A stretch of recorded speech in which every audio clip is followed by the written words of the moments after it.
This is the village of Husseiniya in northern Syria, but it has been razed to the ground and its inhabitants displaced.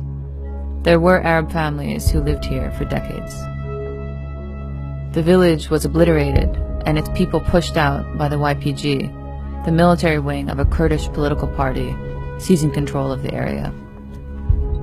They are not alone.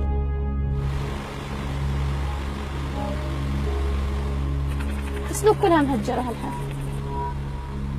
وجهوا الرصاص فوقنا لا بدكم تطلعون، غصبا عنكم بدكم تطلعون. جابوا التركسات بلشوا يكسحوا بالبيوت بيت إلى من ما خلصت القرية بالكامل. خلي يا أنت صار لك شخد تبني بهالبيت. خلي هلا أنا بساعة ما خليت شيء. إنه خلاص بدهم يحرقون البيت. The Kurdish political party, the PYD, has taken control of 3 separate enclaves in the north and established an autonomous administration within Syria after decades of discrimination against Kurds. Areas under their control were under attack by ISIS fighters, which controlled neighboring territories.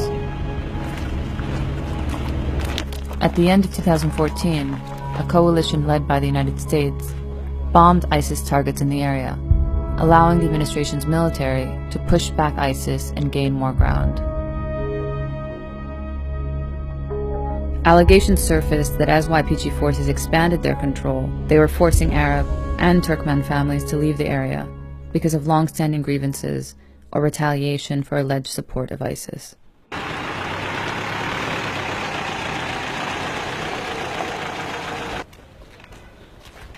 Civilians were told to leave their homes by the military, the YPG, and by the police force called the ai-Bericht. مع عوائل كاملة لا، ولكن في بعض المناطق الخطيرة هناك حالات قليلة جدا نتيجة خطر الإرهاب تم إبعاد عوائلهم من المنطقة، لأنه يا جماعة شيلوا أغراضكم من فضلكم، وإذا بتطلعوا من هاي المنطقة بيكون كويس لبين ما تنتهي الحرب. But we saw homes destroyed and families who had no hope of returning. قلت له أنا إذا حرقت بيتي مثلا أو هجرتني أنا يعني خلاص البيت راح أنا أجيب خيمة وجنب البيت يعني بأرضي بغير مكان، يعني ما تفرق معي، المهم أضل بأرضي ببيتي بغير إذا كان السبب هو البيت، يعني أنتوا بدكم تحرقون البيت. قال لا نحن مشكلتنا مو مع البيت، مشكلتنا مع أشخاص البيت يعني. Basma believes she was targeted by the YPG because her brother-in-law was a member of the Free Syrian Army, another opposition group that YPG forces clashed with. After her home was burned, she went to Turkey where we met her. جعلنا ننظف البيت وقررنا نسوي فطور، وجونا اليابكة بدكم ترحلون، حطوهم بصدورهم بدكم تطلعون، قلنا نطلع، احنا وين بدنا نطلع وين بدنا نروح؟ قالوا لا بدكم تطلعون. أعطوكم مهلة؟ لا فورا. شو الأسباب؟ قلنا منطقة عسكرية. في واقع الحرب له واقع مع الأسف اللي بيتضرر بالأول والأخير هو الإنسان المدني، هي نحن بنعرفها يعني. هناك إطلاق نار وهناك سيارات مفخخة وهناك قصف طيران وهناك مدفعين، كل صنوف الأسلحة تستخدم. إذا فالحل الأنسب هو إبعاد هؤلاء المدنيين من خطوط التماس إلى أن تهدأ الأوضاع، أو أن يبعد خطر تنظيم داعش عن المنطقة على القليل. هذا لا يعني بأنه هناك تعسف أو هناك تهجير أو هناك حملات ممنهجة لإبعاد السكان الأصليين من المنطقة. بكل تأكيد لا يوجد شيء من هذا القبيل. But we interviewed dozens of civilians who were displaced from their homes, despite being far from the front lines, and despite no reports of landmines in their areas. قلت لهم طلعت شنطة ملابسي، يقول لا بيها بوم تنفجر عليه، أقول لهم أنا مسؤولة عنها إذا بيها بوم، أنا واحد يعني إذا واحد هو شايل شنطته ما يعرف إذا بيها بوم ولا لا. سلوك تيجي يجون يعني يجيبون عفشهم يفوتون على بيوتهم ما يخلونهم يجون، يقولون أنتوا انسوا سلوك، ما لكم بيوت هنا، أنتوا داعش كانت عندكم. طيب إحنا مو بكيفنا لما كانت داعش عندنا. The city of Slouk was held by ISIS until June 2015. Civilians who had fled under ISIS were prevented from returning to their homes, and those who stayed were forced to leave by the YPG. Residents say they are now being punished for a small minority who supported ISIS.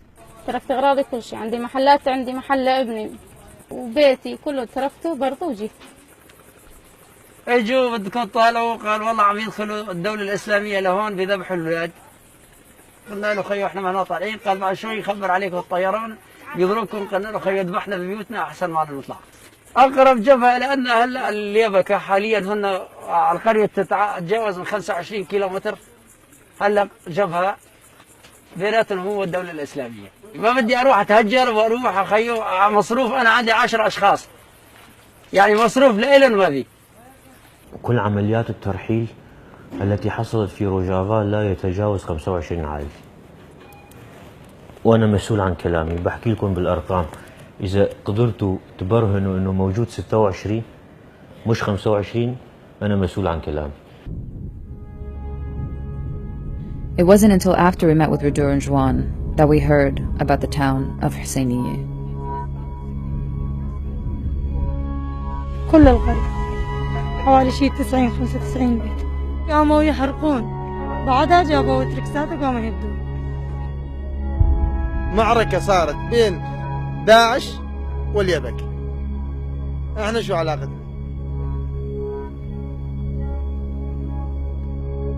The YPG had lost soldiers in a clash with other armed groups a year earlier, and residents say their village was destroyed in retaliation.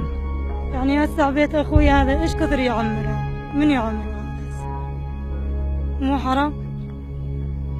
المطلوب احنا نريد تعويض. نريد تعويض. تعويض المنازل لأنه ما عاد ظل عندنا مكانيا عم. مؤسسات الإدارة الذاتية مجبرة على أن تؤمن لهم السكن، سواء في مخيم أو سواء في قرية أخرى، أو تقدم الاحتياجات الإنسانية وإلى ما هنالك. Thousands of people were displaced by YPG forces in these areas. Not one of the civilians we spoke with was offered compensation for damaged property, and no one was offered an alternative place to go. The local administration has an obligation to compensate these families for what they've lost.